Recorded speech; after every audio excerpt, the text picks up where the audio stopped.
I sense another unpredictable day is headed my way. Karen's got a bunch of stuff she wants to do. I keep looking over at that our project bike and I keep thinking, how cool is it going to look with the wheels installed? Get ready to get started on that front wheel. Now, I was hoping today I would get the titanium pipes polished. I'm not sure I'm going to be able to do that because, again, every day is unpredictable. So I always look around a day like today, try to find what's the next step, make a little list in my mind of how to do it, but it always changes halfway through the day. You might think it's funny, I'm laying around down here because I'm looking, I'm trying to evaluate how much of this stuff I want to polish. I don't want to take the exhaust system off the bike, unnecessary. I can do all the parts you see by hand or with my little tools, but I'm making a mental note, this is really a full day's work. I don't want to skimp on this because once I do repolish this, the polishing lasts a long time as long as you keep flits on it. And I'm looking around, yeah, there's going to be, I actually have a whole work session of cleanup, steam cleaning, and polishing the titanium. But that's not going to be a good choice for today. So it's time to go have coffee, feed the birds, see what Karen's up to, and get the marching orders for the day, and see how this day is going to play out. Every day in my life, I try to keep it that every day is just a unique experience, not a carbon copy of the day before. Always a great way to have my coffee, look back at this wonderful summer that we just had, think about the great rides that are just a few months ahead, and listen to that cross-plane engine. Oh, that always makes the coffee taste better. Love the sound of that engine. So it might be a little trickier than I thought it would be to come up with a plan for today. Karen has just told me there's several things she'd like to do today. So I'm trying to pick something small to start the day so I don't... See, I hate to be involved in something. Like an example is, and this is always part of my planning, I hate to start ripping a tire apart or doing something where I have tools all over the place and then I have to stop in the middle of it and go buy gefilte fish or whatever. So I'm looking around, I'm just trying to think how I can use, and I do this every day except today is a little trickier than most. How can I use this day productively?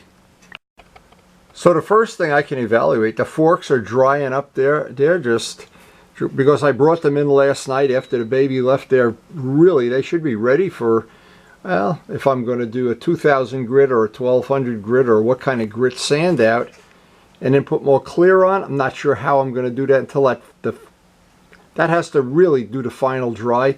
And actually I can't really do it right now. I think it should be, this is the kind of things I have to consider. Would it be better off if I let it dry another day? Maybe, yeah.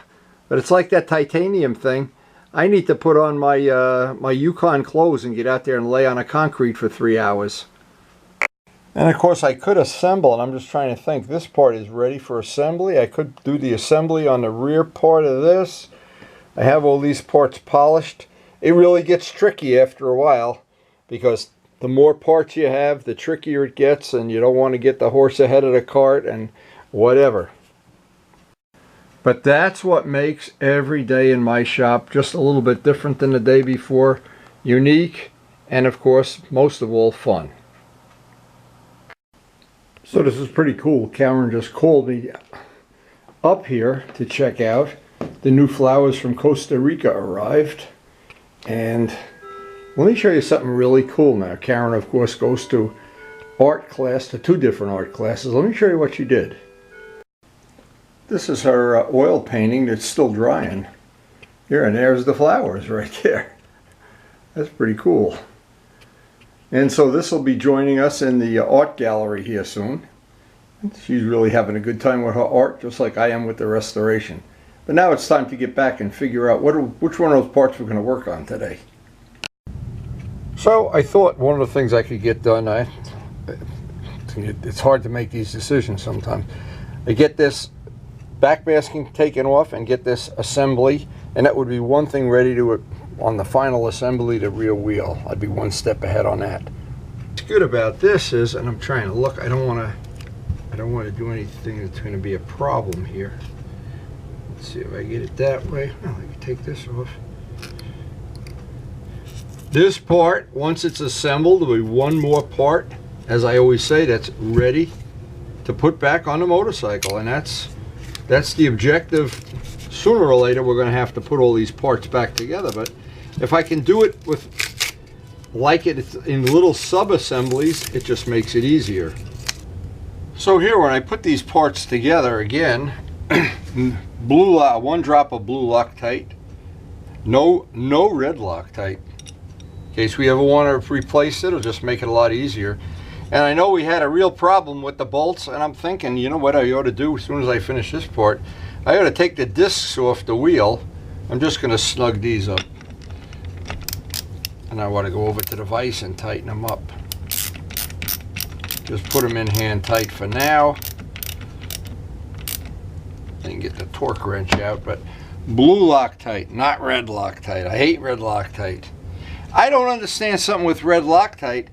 If red Loctite, you use heat and it loosens it up. How hot do motors get? They put main bearings in and things with that. It's mushy pies to me. I don't understand. I'm not a rocket scientist. I'm a painter. But anyway, that's a good point I'm curious about. Maybe I'll do a little research in that and figure it out myself. So the blue Loctite, the nice advantage of the blue Loctite is you can get the part off again with a little bit of extra effort. And notice how I'm putting the bolts on here, and they're just hand tight, of course. I'll put them on a star pattern, even though this is not real critical. It just stacks the deck in my favor. So the first part of this is just to snug everything up hand tight in a star pattern, and I'll go out and get the torque wrench. Torque these down to the factory spec, which is in the manual. I just think this is one of the things you can just take your time, do this the right way. The bolts are Loctited. They're torqued to the factory spec, which means hopefully they will never come loose and the sprocket will come off and hit somebody. Now this is pretty funny as I'm torquing this down. And of course I'm doing it in 10-pound increments because I want this to be right on the money. I did a funny test myself. This, by the way, is a Craftsman. This is one I've had for 20 years, more than 20 years. A Craftsman torque wrench. And I went and bought an inexpensive, probably $15 or something, the Harbor Freight torque wrench. And then I said, oh, I'm going to really be a smart guy. I went and took the torque I was looking for was 85 pounds. So I tied 85 pounds with this. And then I went and got the other torque wrench, 85 pounds. And they look pretty accurate. I was really surprised. And this is an expensive tool. This is not a Harbor Freight tool. So I'm assuming that Harbor Freight, and I don't have it right here because I always use this one, but that it is pretty accurate. So this cleaned up and worked out just about as well as I could expect, and that's one more part when we do the final assembly on the rear end of the bike, the wheel, the axle, and all the rubber biscuits that go in the cush drive. That's ready to go. Another part, another one hits the dust. Anytime I can add one of these pieces, and of course when we do the final assembly on the wheel, well, it's going to be one more part. I just always love having one more part sitting on the bench ready to put back on a bike. Now, just to be fair, I'm looking at the gauges and I've got 125 psi, and that should crack these bolts loose, but we know in the past, not always. The red Loctite on some of these disc bolts I know is murder, and I've had all kind of problems getting them out. The only thing that seemed to work was the torch.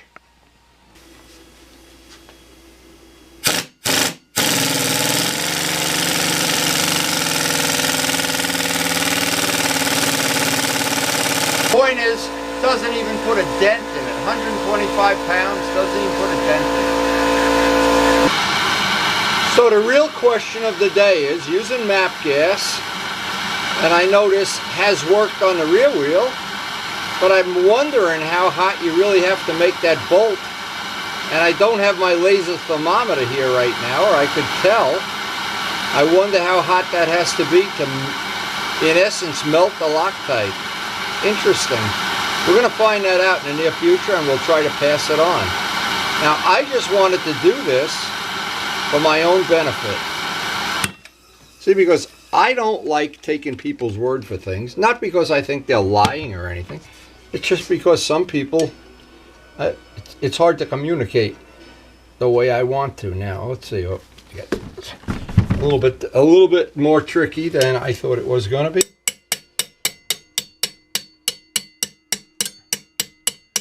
I want that wrench to be really in there all the way. I'll even put an extension on it. This is not going to. I don't think this is going to come out until I put more heat on it. Ah, I lied. There you have it in real time. So it really doesn't have to be super hot. And now, of course, the impact driver would take it out, but just as long as I have this here. Notice what I did. I put a piece of tape so I knew which bolt I was heating, because I thought I might have to put this on the floor and sit on it or stand on it or whatever. So now I'll try just a little bit less heat, but I know these bolts are Loctited, red Loctite.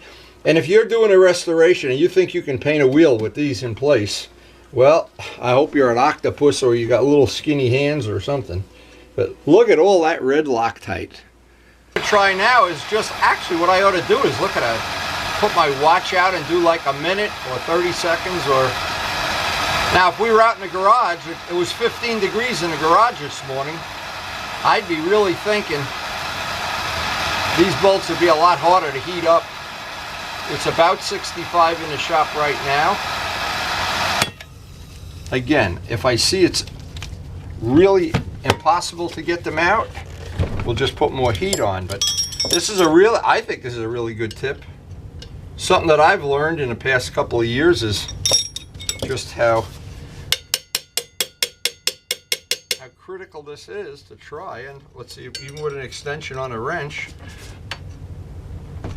Oh yeah, so it really, here's my feeling. I think it only takes about, I'm going to get a watch, I think about 30 seconds with the torch to make it that these bolts come out. And I think for anybody doing a restoration on their own, or if you don't have access to factory tools and, you know, a good friend that's a factory Yamaha rider or something, you've got to figure this out on your own, well, that's good solid information. Wow. I was all set to say, be careful, they're hot. Ah! Intelligent, right? That's the IQ test. And you can see just for reference how much red Loctite is down in there now. Obviously this is getting redundant, but I think probably somewhere between 30 seconds, and don't forget MAP gas is way hotter than propane or any of the other gases that they use. An acetylene torch is probably even hotter, but you really don't need, I really overestimated it on the rear brake. I think you can get away with about 30 seconds and then you can pull that out. So the last thing that I'm going to try, I put my watch on. I really don't like to work with the watch. I want to give this a 30-second test. Let's see if it comes up to right on the top. And the hottest part of the flame is where the blue tip ends. That's my understanding. And not that I'm a rocket scientist, but I'm going to give this 30 seconds. So I'll know in the future, number one, just not to make it any hotter than it has to be. 30 seconds at the end of the blue thing. And now that's a mystery with red Loctite, because I think an engine, parts of the engine get way hotter, the exhaust bolts, so I don't know. Here we go, 30 seconds. Let's do it in real time. Let's not do one of those My Pillow commercials where everything just appears like magic. Okay, here we go. Let's see if it's our lucky day. 30 seconds. I don't know if 30 seconds is going to be enough here. Oh, yes it is. Okay, so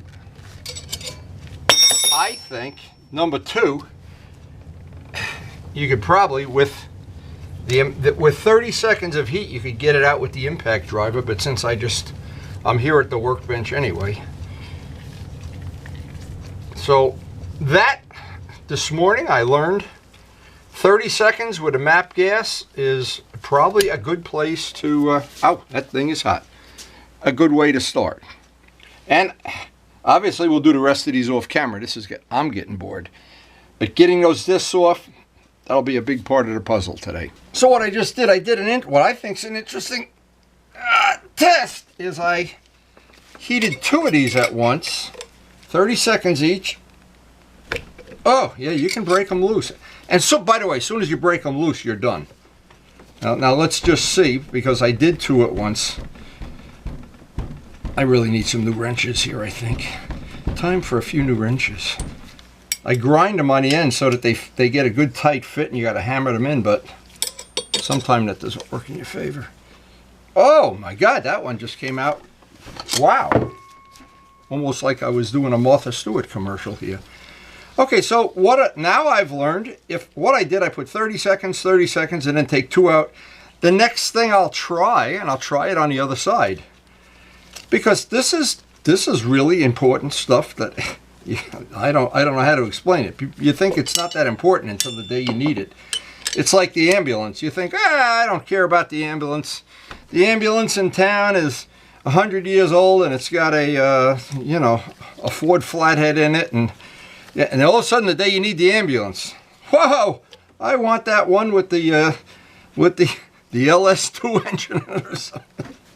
It's true. It's true. We have used the ambulance in this town so many times because of family health issues, and they have been wonderful. Give them a real shout out. There you go. Bingo. So the next step on the evolution of this is I have my watch on, and what I'm going to try to do is all 5 bolts at once. And just to keep it from getting boring, I'll probably just let it fast forward without a camera cut so you can see for yourself how this worked out.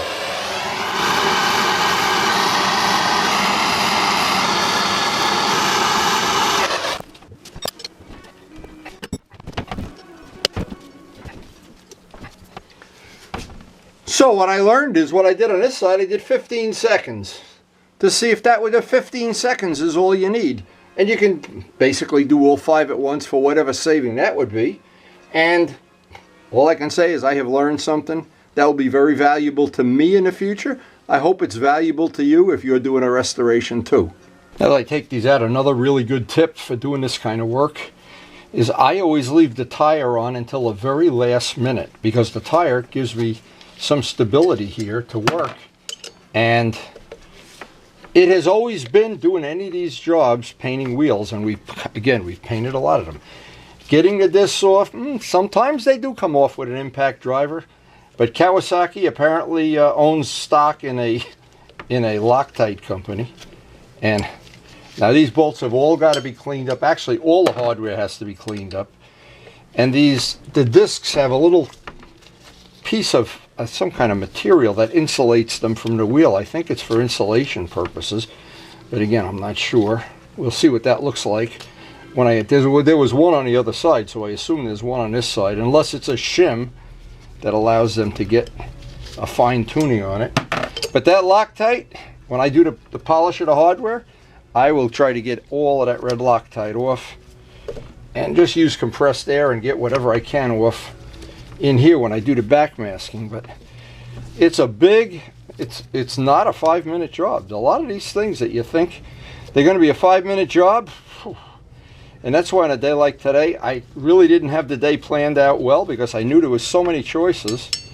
And okay, so obviously the disc comes off, and this is underneath. And I assume, well, we're not going to paint it, we'll clean it all up. We'll go into our major, red Loctite everywhere.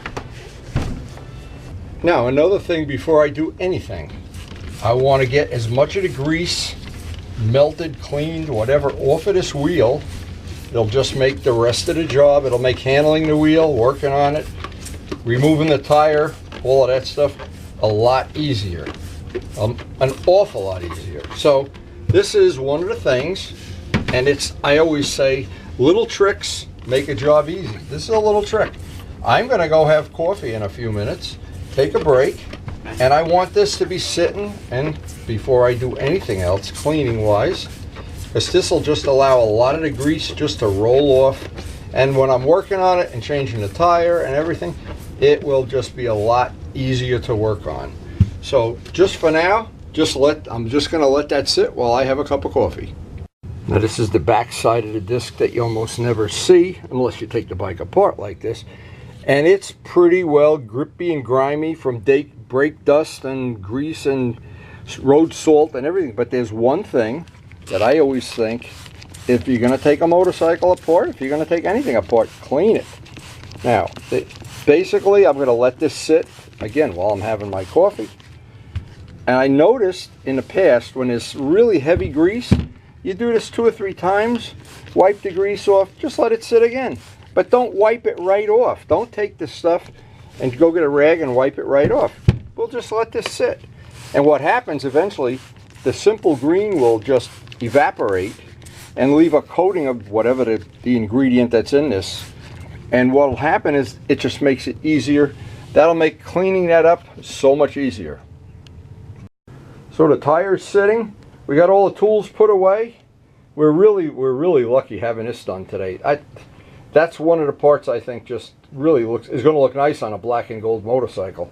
So I do the little perp walk here before I run up for my coffee. Anything else I want to do here, and I just try to, now again, difficult to plan out a day like today that's unpredictable because I don't know what time my grandson's going to be here. So, but just letting that sit, it's going to make the cleanup that much easier when I get back here. And when you're doing these dirty, greasy jobs, nothing is better than the old cup of mocha java. See now, while this has been sitting, it's had a coat of simple green. I've had a good cup of coffee, and you probably don't notice it on video, and I probably could show it up closer, but I don't know that it really is going to serve the purpose I want. But that takes a lot of the stuff off. Wow. So again, this is any restoration require, even if you're restoring a soda machine or something, step one is always to get the grease off. It's a simple equation. Now, in this case, here's a good example. I hope we can show this up close. Let's see if I can show this up close. I want to see this grit here. Let me just see if I can show this.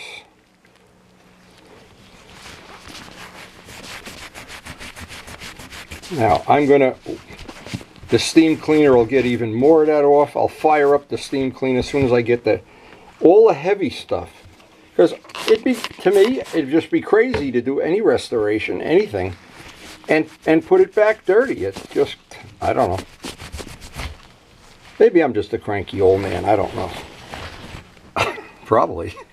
This is always a job that's good to do in a sink if you can. If you have an old slop sink like we have in this house. And that's been over and over been sitting, but a brush, an ordinary brush you can buy in a store for $2, will loosen up so much more of that, and it'll get down in some of the nooks and crannies, and then the steam cleaner will just do the final little touch on it. Now, the thing I learned about steam cleaning, and it's not a secret, it's probably just common sense, is the steam loosens the dirt. It isn't like, people think it's like a power washer and you just come by and blow stuff away. Well, maybe you could do that, I don't know, on certain things, but on motorcycle parts, the steam is there just to loosen everything. And I try not to use the diesel fuel in the house whenever the baby's going to be here, because for obvious reasons it stinks, and he says, "Ah, Grandpa, what do we work in a gas station?" So, learned the hard way about that. Now, as soon as I'm done with this, I'm going to fire up the steam cleaner, let it build up a head of steam, and we'll do the final little bit of this with the steam cleaner. But that simple green, if you just let it sit and keep doing it over and over, it basically loosens everything up. It is really good stuff. No, I just got a knock on the door of the restoration shop to come and take a look at what's for supper here. Roasted vegetables? What vegetables are these? This is stuff we bought at the village market there? This is Brussels sprouts. Brussels have bridges. Broccoli. Broccoli? I'm gonna live as long as President Bush. Broccoli and cauliflower and eggplant. Eggplant. Hey, wow. I'm gonna be so healthy, I better start buying some more motorcycles. All right. Our Harbor Freight steam cleaner says it's time to go to work. Boy, do we get a lot of use out of this tool. Now it's that brush on the end that allows it to just go down and get more and more grit off.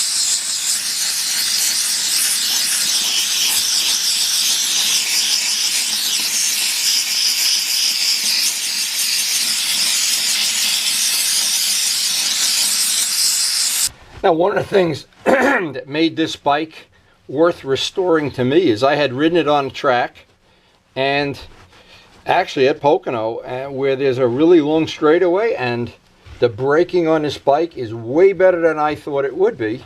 And the brakes, the material they use on the pads, the Kawasaki pads, it doesn't seem to fade. They're really a good set of brakes. Very predictable, very nice. So anyway, after all of that cleanup and steam cleaning, and I don't know, let me see if I can knock the camera over. I think we got one ready to put back on a motorcycle, and we can move on to the next step.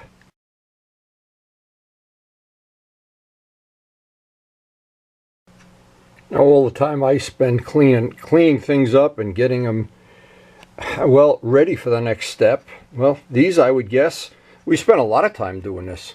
But is it worth it? Well, when I look at the discs, when I pulled them off and they were all full of grease and grit, and I look at them now, whole different ballgame. And to me it is worth it. Maybe to you it is too. You never know until you restore a bike. And then if you enjoy it, you fall into the trap I did. You just go buy some more bikes. Oh, these are all the parts that go onto the front wheel that I want to clean up. These I want to wire brush all the red Loctite, and I want to polish the faces, polish the pinch bolt, polish the end of the axle and clean up. And these parts I assume we'll just clean those up with simple green. And we'll get all the rust off of the spacers. So that in itself is going to be a chunk of time. But again, I don't do this as if time even existed. It's whatever I want it to be.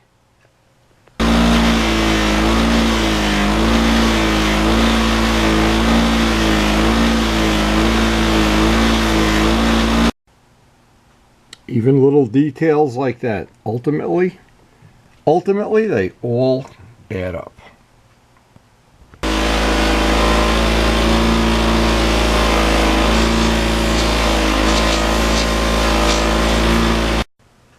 And you can decide for yourself which bolt you like to have on your motorcycle. You take your pick. Anyway, it is a little bit labor intensive getting that red Loctite off. That stuff is tenacious. What I want all the bolts to look like that and not like when they came off the bike. Oh, with all the hardware polished up, that's another major thing. Time consuming? Yeah, maybe it is. But as long as I have it apart, it's going back together as clean as I can make it.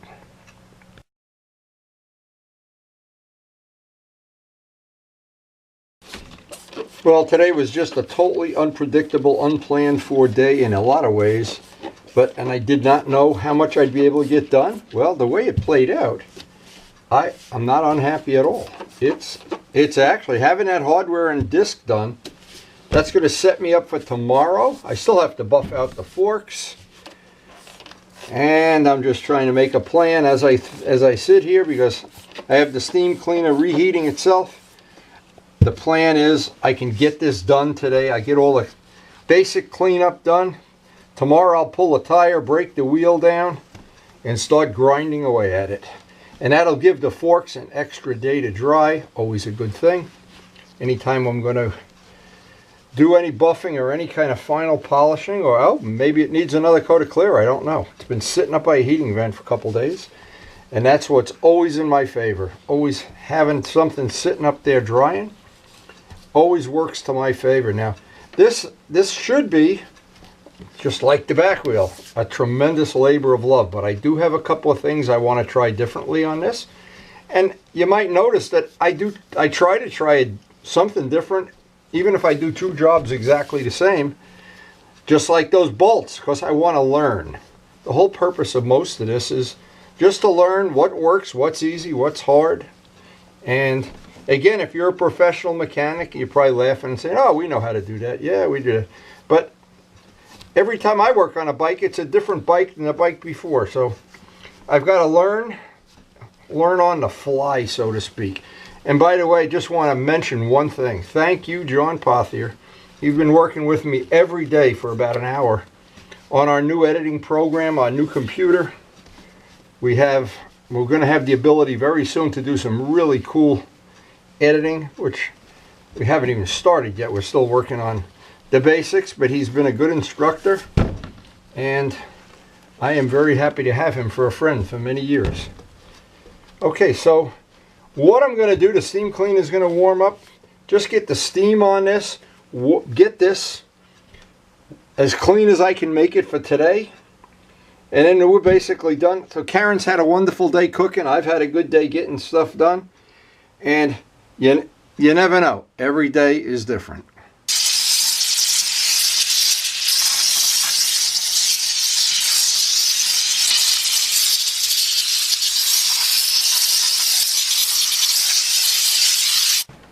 So starting tomorrow, we'll be breaking down that wheel, grinding away, and that'll be a couple, 2-3 days of grinding and priming and sanding and whatever. But this turned out to be very productive. It was an unpredictable day.